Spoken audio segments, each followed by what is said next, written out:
लड़की सावन में गई है बाबा धाम जल ढारने के लिए। आज जो वहां पे अपना प्रेमी के तलाश में जाती है और ढूंढ रही है और कह रही है जल ढार के क्या पता है कि सावन सोमवारी ही बाबा दुआरी अलिया सोमवार दिन के। अरे सावन सोमवारी ही बाबा दुआरी अरे अलिया सोमवार दिन के कि उहे छोड़ा से मिलाए द बाबा जे रहे हमर दिल। अभी ये वाले गाने में बहुत अच्छे से चल रहे हैं, ट्रेंडिंग में चल रहा है। अच्छा कौन हमको दूल्हा कैसा मिलेगा, गोरा की काला? ये चाची लोग से पूछते कैसा मिलेगा भाभी? क्या कहा रे काला, क्या कहा रे? करने से आवाज आया तुम हमारी दुश्मन हो क्या काला? एक वहां पूछे कैसा मिलेगा गोरा की काला तो कहता घोड़ा। हम बोले गोरा की काला, कहता घोड़ा मिलेगा। हम बोले भगवान जानवर नहीं चाहिए। अब मिलकर कहेंगे कि सावन सोमवारी ही बाबा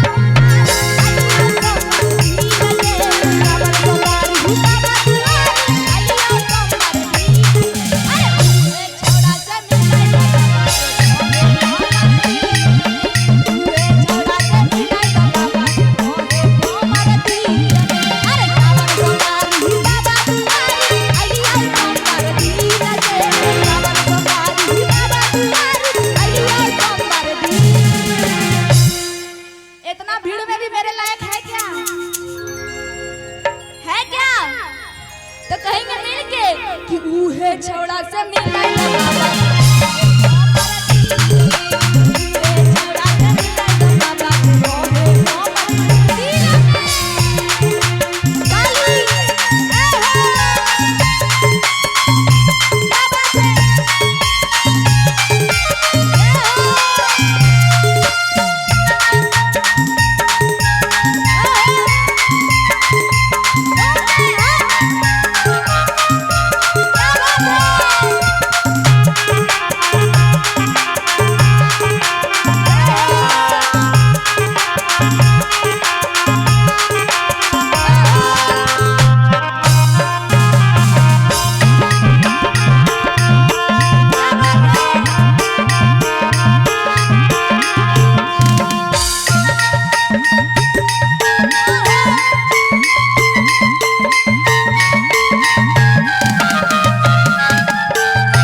आपका बिया हो गया होगा हमको लगता, फिर भी कह रहे हैं मूछ वाला।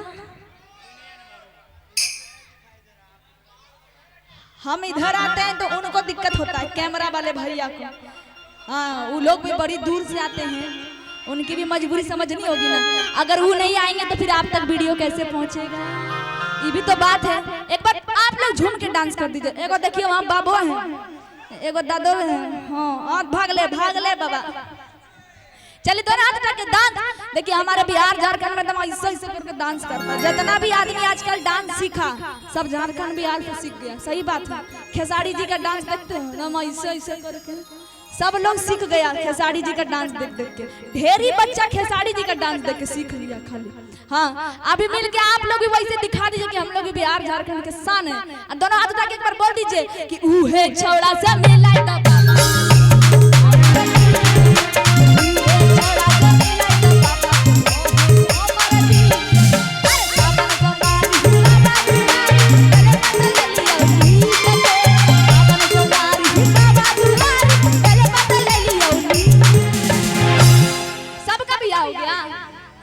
तो बोलिए ना कि ऊहे छौड़ी से मिलाए दे। बोल दीजिए एक बार कि ऊहे छौड़ी से मिलाए दे बाबा जे रोहे हमर। एक बार गाइए ना, हम आप लोग का आवाज सुनना चाहते हैं। बोलिए कि ऊहे छौड़ी से मिलाए दे बाबा जे रोहे हमर। हाँ, एक बार मिल के फिर से हमको आवाज आना चाहिए। बोलिए कि ऊहे छौड़ी, थोड़ा जोर से पावर लगा के कि ऊहे छौड़ी से मिलाए दे, छौड़ी से मिलाए दे बाबा जे रोहे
अपने एंजॉय करना चाहिए तो बैठा ना रोगी जैसा उठ जाइए।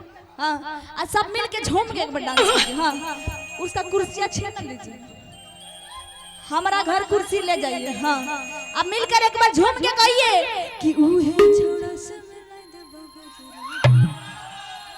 अच्छा, उनको भी उठाइए ना, उनको भी उठा दीजिए। हाँ, अब मिल के झूम के डांस कीजिए। देखो सबको देखना पड़ता है, आप लोग तो कमेटी के मेंबर हो, इसी समझना होगा।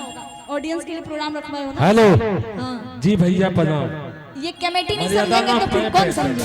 डांस करो, हम भी नीचे आ जाते हैं। हाँ, मिल के तनी साहब ये झूमिए सब मिल के। हाँ, ये क्या बोले, हम भी नीचे आ जाते हैं।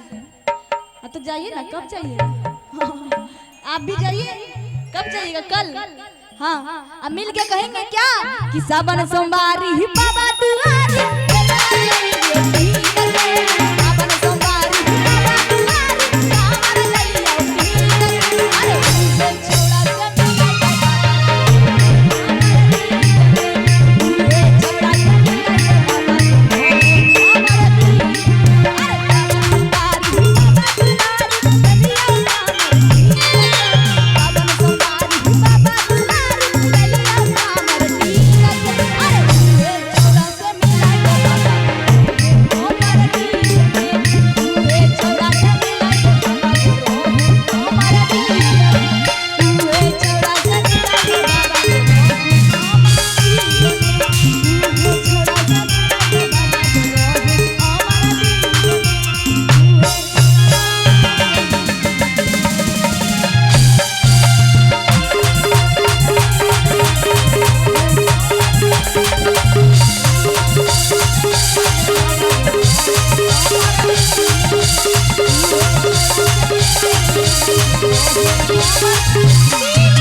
एक बार मीठी मीठी तालियां होनी चाहिए।